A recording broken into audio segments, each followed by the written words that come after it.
waktunya untuk berbuah. Buah bicara soal perubahan hidup, bicara soal jiwa-jiwa, bicara soal dampak atau karya-karya. Saya percaya ketika Tuhan ingin kita berbuah, Tuhan tidak ingin kita hidup untuk diri kita sendiri. Karena sebuah pohon berbuah untuk dinikmati orang lain. Kalau hari ini Anda sudah mengenal Yesus, sudah bukannya lagi main-main dengan dosa, sudah bukan waktunya lagi hidup dalam kehidupan yang sia-sia. Karena buah bicara soal pertobatan yang sungguh. Matius 3 ayat 8 berkata, jadi hasilkanlah buah yang sesuai dengan pertobatan. Ayat 10 berkata, kapak sudah tersedia pada akar pohon, dan setiap pohon yang tidak menghasilkan buah yang baik pasti ditebang dan dibuang ke dalam api. Kita tahu pertobatan berasal dari kata metanoia yang artinya berubah 180 derajat, bukannya balik lagi jadi 360. Kalau dulu Anda kasar, tapi sejak Anda ikut Tuhan sungguh-sungguh, Anda harusnya berubah jadi sabar. Kalau dulu Anda suka nipu, sekarang harusnya Anda suka nolong orang. Kalau dulu Anda tidak setia, harusnya sekarang Anda pakai kacamata kuda. Kalau dulu Anda cerewet sampai suami nggak betah di rumah, harusnya sekarang Anda lebih kalem, lebih menguasai lidah. Kalau dulu Anda pelit, sekarang harusnya Anda jadi murah hati. Ada perubahan hidup, ada buah yang nyata.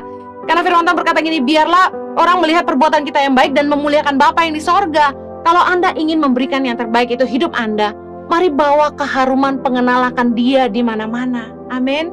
2 Korintus 2 ayat 14 berkata, bahwa syukur bagi Allah yang dalam Kristus selalu membawa kami di jalan kemenangannya. Dengan perantaraan kami, Ia menyebarkan keharuman pengenalan akan Dia di mana-mana. Saya akan bangga banget kalau begitu anak-anak saya berprestasi, lalu orang-orang mulai lihat, wow, ini anak-anak Tangan Pengharapan loh. Wow, ini anak-anaknya Mama Heni loh.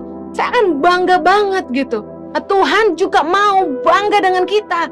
Ayo hasilkan buah, buah pertobatan yang sungguh. Dunia harus lihat perubahan hidupmu.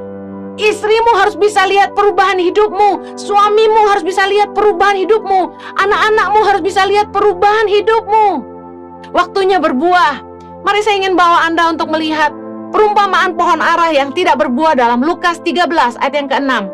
Lalu Yesus mengatakan perumpamaan ini. Seorang mempunyai pohon ara yang tumbuh di kebun anggurnya, dan ia datang untuk mencari buah pada pohon itu. Tapi ia tidak menemukannya. Ayat ke-7. Lalu ia berkata kepada pengurus kebun anggur itu, sudah 3 tahun aku datang mencari buah pada pohon ara ini, tapi aku tidak menemukannya. Tebanglah pohon ini. Untuk apa ia hidup di tanah ini dengan percuma? Jawab orang itu, Tuan, biarkanlah ia tumbuh tahun ini lagi. Aku akan mencangkul tanah sekelilingnya dan memberi pupuk kepadanya. Mungkin tahun depan ia berbuah, jika tidak tebanglah dia. Apa arti dari kebenaran firman Tuhan ini? Yesus sedang memberikan perumpamaan kepada kita bahwa Yesus sudah bersabar kepada kita. Yesus sudah kasih kesempatan buat kita berbuah. Waktunya untuk kita berbuah. Karena kalau kita tidak berbuah, kita akan ditebang. Dikatakan gini, untuk apa ia hidup di tanah ini dengan percuma? Jangan sampai kita sia-siakan hidup yang Tuhan kasih buat kita. Udah berapa lama kita tidak berbuah? Buah bicara soal jiwa-jiwa. Kapan terakhir kali Anda membawa jiwa-jiwa bagi kerajaan sorga? Berapa banyak dari kita yang sudah berbuah bagi kerajaan sorga? Banyak orang hidup hanya untuk diri sendiri, mencari kekayaan, mencari keinginan diri sendiri. Ini waktunya kita berbuah bagi kerajaan sorga. Kalau kita masih hidup hari ini, artinya Tuhan masih kasih kita kesempatan. Seperti pohon ara itu, 3 tahun gak berbuah. Dikasih kesempatan masih gak berbuah. Sampai yang penjaga kebun anggur bilang gini, kasih kesempatan dia 1 tahun lagi. Saya akan cangkul sekelilingnya, kasih pupuk, saya sirami. Mudah-mudahan tahun depan dia berbuah. Bicara soal gini, kalau kita masih punya kekuatan hari ini, kalau kita masih sehat, kita masih hidup, berarti Tuhan masih kasih kita kesempatan. Saya saksikan sendiri selama masa pandemi, berapa banyak orang-orang yang kita kenal, orang-orang yang kita kasihi telah kembali ke pangkuan Bapa di sorga. Kalau kita bisa melewati pandemi dan masih hidup sampai hari ini, percayalah ini waktunya untuk kita berbuah. Ini adalah peringatan dari Tuhan, jangan tidak berbuah. Amen. Dan bagaimana kita berbuah? Mari lakukan yang Yesus lakukan. Mari belajar dari Yesus. Bagaimana Yesus hidup. Yohanes 14 ayat 12. Mari kita baca sama-sama. Yesus memberi teladan dari apa yang harus kita kerjakan. Aku berkata kepadamu, sesungguhnya barang siapa percaya kepadaku, ia akan melakukan juga pekerjaan-pekerjaan yang aku lakukan. Bahkan pekerjaan-pekerjaan yang lebih besar daripada itu, sebab aku pergi kepada Bapa. Yesus berkata, barang siapa percaya kepada Yesus, ia akan melakukan juga pekerjaan-pekerjaan yang Yesus lakukan, bahkan pekerjaan-pekerjaan yang lebih besar dari itu. Waktu dulu saya baca ayat ini, saya nggak ngerti. Tapi hari ini saya bisa mengerti. Kenapa? Kalau dulu pernah Yesus buat mukjizat, kasih makan 4.000 orang laki-laki, dan kemudian 5.000 orang laki-laki, katanya belum tercatat perempuan dan anak-anak. Hari ini, Tangan Pengharapan, sudah 15 tahun lebih. Kalau terhitung 15 tahun, sudah lebih dari 10.000 anak yang kami kasih makanan bergizi dan pendidikan di seluruh pelosok Indonesia karena kemurahan Tuhan. Dulu saya nggak ngerti, saya bisa melakukan pekerjaan lebih besar dari Yesus seperti apa. Saya mau kasih tahu, kalau hari ini Anda bisa memberitakan firman Tuhan lewat sosial media, lewat YouTube, dengan online service, Anda sudah mengerjakan yang jauh lebih besar daripada Yesus. Karena dulu Yesus hanya bisa jalan kaki, bicara kemana dia pergi, di lembah, di gunung, di sungai, di laut, dimanapun Yesus bicara, di atas kapal, di atas perahu, Yesus bicara, mengajar. Itu sangat terbatas. Saya rasakan waktu saya khotbah onsite, saya keliling ke Surabaya, ke Malang, ke Solo, ke Makassar, kemana-mana. Saya keliling, waktunya terbatas, dan ketika saya diundang, saya hanya bisa khotbah di satu gereja. Karena satu gereja itu yang bayarin tiket saya. Nah, ketika kita hanya bisa berada di satu tempat, orang-orang yang mendengarkan pun terbatas. Tapi melalui online, melalui YouTube ini, Tuhan pakai sarana YouTube untuk menjangkau jiwa di seluruh belahan dunia. Firman Tuhan menjadi tidak terbatas, bisa didengar oleh siapa saja, melampaui tembok gereja, melampaui ruang dan waktu. Orang bisa nonton firman Tuhan, bisa dengar firman Tuhan kapan saja mereka mau. Hanya tinggal nyalain TikTok, mereka dengar firman. Buka Facebook, mereka dengar firman. Kita telah melakukan pekerjaan yang jauh lebih besar daripada itu, seperti yang Yesus katakan. Hari ini, apa yang kita harus lakukan buat Tuhan? Bagaimana kita berbuah? Mari lihat apa yang Yesus lakukan. Yohanes 17 ayat 4. Yesus berkata begini, aku telah mempermuliakan engkau di bumi dengan jalan menyelesaikan pekerjaan yang engkau berikan kepadaku untuk melakukannya. Yesus lagi bilang gini, Yesus telah mempermuliakan Bapa di bumi dengan jalan menyelesaikan pekerjaan yang Tuhan berikan kepada Yesus, Bapa berikan kepada Yesus untuk melakukannya. Bagaimana kita mempermuliakan Bapa? Dengan mengerjakan pekerjaan yang Tuhan berikan pada kita hari ini dengan setia. Apa yang Tuhan percayakan di tanganmu hari ini? Mari bekerjalah dengan sungguh-sungguh.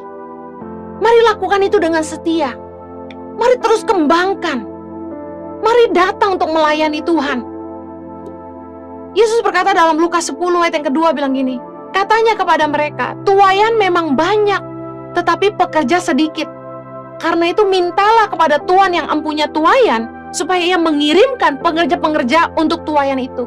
Dulu waktu saya dengar ayat ini, Lukas 10 ayat 2, ya biasa aja saya dengarnya, tuaian memang banyak tapi pekerja sedikit. Oke. Tapi sekarang setelah kami menggembalakan gereja Impact Community Indonesia, saya jadi ngerti ayat ini. Ini yang kami alami.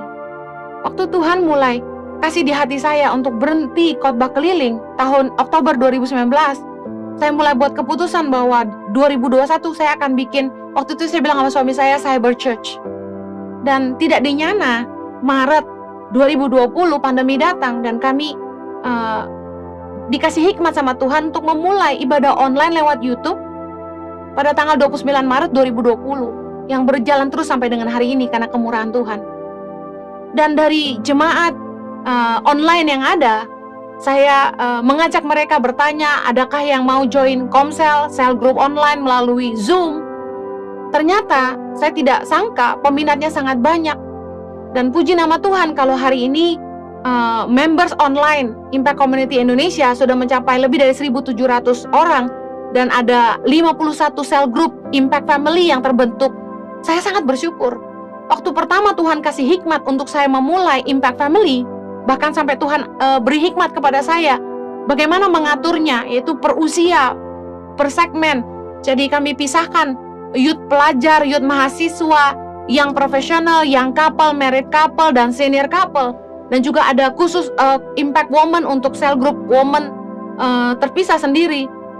Saya waktu itu bilang sama Tuhan, Tuhan siapa yang mau gembalakan ini cell grupnya? Kalau segini banyak saya nggak bisa. Dan Tuhan mulai taruh di hati saya, ayo ajak teman-temanmu yang nggak aktif pelayanan.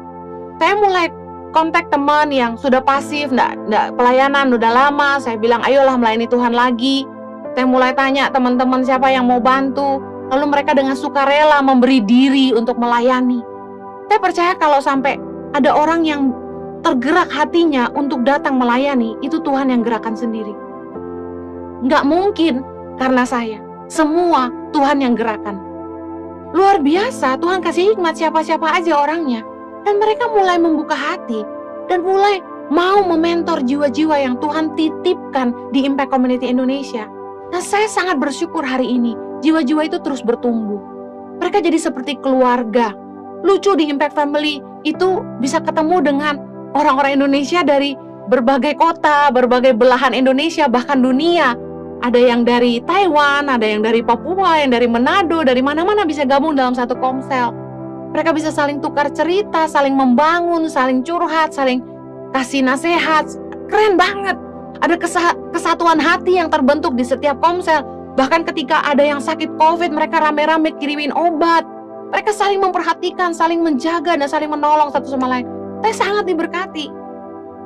Kalau kita mau berbuah, Yesus berkata tuaian memang banyak tapi pekerja sedikit. Hari ini Tuhan lawat.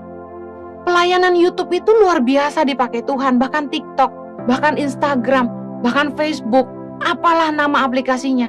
Begitu banyak orang yang datang karena haus untuk dengar firman Tuhan. Apapun agama mereka, mereka datang cari kebenaran. Tapi masalahnya berapa banyak dari kita yang mau berkorban untuk melayani mereka. Karena untuk berbuah itu harus berani berkorban. Harus berani bayar harga. Keluar dari rasa nyaman. Mau memberi diri untuk melayani itu gak mudah. Kita harus sisihkan waktu kita yang berharga. Kita harus dengerin curcolan orang, curhatan orang, masalah orang yang begitu banyak. Saya kagum sama teman saya. Mereka biasanya ya biasa-biasa aja gitu ya. Tiba-tiba begitu mereka bilang kami mau melayani, kami mau bantu untuk mengembalakan jiwa-jiwa. Sambil bikin kue, dia dengerin jemaat Impact Family-nya curhat masalah dengan suami, curhat masalah pekerjaan, masalah keuangan dan lain-lain. Dia kasih waktu untuk jawabin WA, bahkan telepon. Sangat perhatian ke domba-domba yang Tuhan percayakan kepada mereka. Saya terharu. Mereka bertumbuh dewasa. Ketika mereka berani ambil tanggung jawab ini untuk menggembalakan domba-domba di Impact Family, mereka diberkati. Mereka bertumbuh, mereka dipaksa untuk melayani, untuk lebih mengerti firman Tuhan, untuk berdoa buat jiwa-jiwa. Bahkan di Impact Family itu mereka bikin menara doa untuk saling mendoakan. Keren banget. Mari belajar dari Yesus. Yesus aja nanggung penderitaan sebagai bukti ketaatan. Kita tahu bahwa 3 kali Yesus datang berdoa di Taman Getsemani untuk bilang sama Bapa, kalau boleh cawan ini lalu daripadaku, tapi bukan kehendakku, tapi biar kehendakmu yang jadi. Kita tahu betapa Yesus sebenarnya tidak mudah untuk menjalani salib.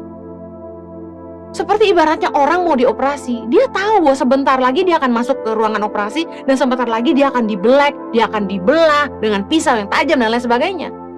Dan kita bisa lihat bagaimana Yesus melayani. Yesus memberi diri, berkorban, dan dia taat untuk melakukannya. Karena dia mau hidupnya berbuah bagi kerajaan sorga.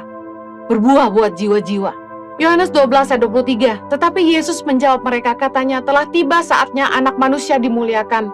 Aku berkata kepadamu, sesungguhnya jikalau biji gandum tidak jatuh ke dalam tanah dan mati, ia tetap 1 biji saja.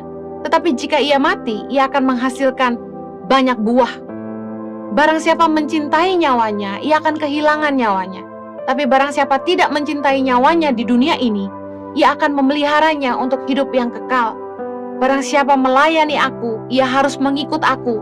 Dan di mana aku berada, di situ pun pelayanku akan berada. Barang siapa melayani aku, ia akan dihormati Bapa. Undangan ini datang dari Yesus. Maukah kita ikut Yesus dan melayani Dia? Kalau kita mau melayani, harus berani berkorban. Harus mau mati supaya kita menghasilkan buah. Mati untuk diri sendiri supaya kita bisa hidup untuk orang lain. Jangan cuma cari kesenangan diri sendiri. Kita harus bersyukur kalau kita diberi kesempatan untuk melayani. Karena pelayanan itu adalah pagar yang menjaga kita untuk menghidupi kebenaran. Karena ketika kita memenangkan jiwa, kita punya tanggung jawab untuk memuridkan dan memastikan sebagai pengajar hidup kita jadi teladan. 1 Korintus 10 ayat 33 berkata, sama seperti aku juga berusaha menyenangkan hati semua orang dalam segala hal, bukan untuk kepentingan diriku, tetapi untuk kepentingan orang banyak, supaya mereka beroleh selamat. Banyak orang yang berpikir, cukup memenangkan jiwa, jadi penjala manusia. Enggak, ketika kita memenangkan jiwa bagi kerajaan sorga, kita punya satu tanggung jawab, yaitu memuridkan. Life coaching. Kita harus memastikan, sebagai pengajar, sebagai orang yang membawa mereka kepada Tuhan, hidup kita juga jadi teladan. Supaya mereka diselamatkan, kata firman Tuhan. Saya percaya pelayanan Impact Community Indonesia harus jadi pelayanan yang berdampak kepada jiwa-jiwa. Khotbah di mimbar tidak cukup untuk membuat iman jemaat bertumbuh dan hidup mereka berubah. Life coaching dibutuhkan untuk membimbing setiap orang. Orang biasanya harus bayar mahal untuk di-coaching. Tapi dalam gereja harusnya kita belajar bahwa mustahil jemaat cuma dengar firman Tuhan dari mimbar, lalu mereka kasih persembahan, lalu mereka pulang, hidup mereka berubah. Makanya saya ajak jemaat bertumbuh di dalam Impact Family, karena disitulah kita punya mentor-mentor yang membimbing kita, yang mengarahkan kita, yang bisa menasehati, bisa mendengarkan, bisa membangun iman kita. Pelayanan di gereja harusnya kepada tiap-tiap orang. Jadi harus butuh life coaching. Kolose 1 ayat 28, dialah yang kami beritakan apabila tiap-tiap orang kami nasihati dan tiap-tiap orang kami ajari dalam segala hikmat untuk memimpin tiap-tiap orang kepada kesempurnaan dalam Kristus. Saya rindu suatu hari nanti kalau Impact Community Indonesia sudah punya tempat sendiri. Rencananya akhir Maret 2022 kami akan mulai ibadah onsite. Nanti akan ada pemberitahuan lebih lanjut di mana tempatnya. Saya bilang sama suami saya, Tuhan kasih visi buat Ici, yaitu pelayanan kita harus berdampak buat jiwa-jiwa. Saya ingin keluarga rumah tangga yang bertengkar, hampir bercerai, itu harus di-coaching supaya mereka berdamai. Saya selama pandemi bersama dengan suami memberi waktu kami untuk melayani pasangan-pasangan yang bermasalah dengan pernikahan mereka melalui aplikasi Zoom. Tidak cukup sekali. Ada pasangan yang sampai 4 kali ketemu kami di Zoom. Apakah kami dapat sesuatu? Tidak. Kami beri waktu kami cuma-cuma karena kami rindu mereka dipulihkan. Si istri bilang suaminya begini, yang suami bilang istrinya begini. Tidak selesai-selesai, sampai 4 kali kami pertemuan. Tapi puji Tuhan hari ini mereka tidak jadi bercerai. Mereka berdamai, mereka bisa saling menerima, dan mereka mau mulai lagi dari nol. Mereka mau mulai lagi mengasihi dan saling mengampuni. Tidak hanya satu, Tuhan bawa begitu banyak pasangan untuk kami bantu, untuk mereka pernikahan mereka dipulihkan. Saya bersyukur mentor-mentor di ICI juga luar biasa. Bagaimana mereka menuntun setiap jiwa-jiwa, dari mereka yang lemah dikuatkan, mereka yang putus asa dikasih pengharapan. Saya rindu ada kelas-kelas yang gereja akan adakan ke depan untuk membantu orang-orang yang kehilangan pekerjaan, orang-orang yang pengen buka usaha, untuk dibimbing bagaimana mulai usaha, bagaimana belajar digital marketing, bagaimana bikin digital marketing konten, bagaimana bikin iklan-iklan di Instagram, sosial media, bagaimana e-commerce. Mereka butuh di-equip, mereka butuh dibantu, dan saya rindu pelayanan di gereja bukan hanya sekedar asyir, pendoa syafaat, praise and worship, khotbah, bukan hanya itu. Tapi semua orang melayani sesuai dengan talenta mereka masing-masing untuk menolong jemaat yang membutuhkan. Bahkan yang berhutang dibimbing bagaimana bisa bebas dari hutangnya. Dan bagaimana mereka yang butuh financial planning program, mereka boleh diajar bagaimana mengatur keuangan dengan baik. Karena mustahil jemaat berkemenangan kalau mereka tidak dibimbing. Sementara untuk hal-hal yang seperti itu, dunia harus bayar mahal. Gereja harusnya bisa menolong jemaat untuk bertumbuh dalam iman, juga berubah dalam kehidupan, jadi dampak mulai dari pribadi. Mustahil jadi berdampak kalau kita sendiri nggak menang, rumah tangga nggak menang. Saya berdoa agar setiap kita mau beri hidup kita, waktu kita untuk melayani jiwa-jiwa. Saya nggak bisa sendirian. Bayangkan kalau semuanya maunya ngomong sama Ibu Heni, semuanya maunya sama Pak Jojo. Aduh, kami nggak punya waktu sebanyak itu. Makanya saya bilang, Yesus aja bilang, tuaian banyak pengerja sedikit. Ayo bangkit. Jangan lagi minta dilayani, tapi mari beri diri untuk melayani. Yakobus 5 ayat 20 bilang gini, ketahuilah bahwa barang siapa membuat orang berdosa berbalik dari jalannya yang sesat, ia akan menyelamatkan jiwa orang itu dari maut dan menutupi banyak dosa. Bayangkan, kalau kita bisa membuat orang berdosa berbalik dari jalan mereka yang sesat, kita telah menyelamatkan jiwa orang. Itu satu jiwa bagi sorga sangat berharga. Dan yang lebih luar biasa gini, menutupi banyak dosa. Dosa kita kan banyak tuh. Bagaimana menutupi banyak dosa? Yakobus 5 ayat 20 bilang, ayo bimbing banyak orang untuk mengenal Tuhan. Supaya orang-orang yang berdosa itu berbalik dari jalan mereka yang sesat. Kalau dulu kita pernah sesat, ayo kita yang sudah dimenangkan, kita menangkan jiwa-jiwa yang tersesat. Teman-teman kita yang masih berada di jalan yang sesat. Amin.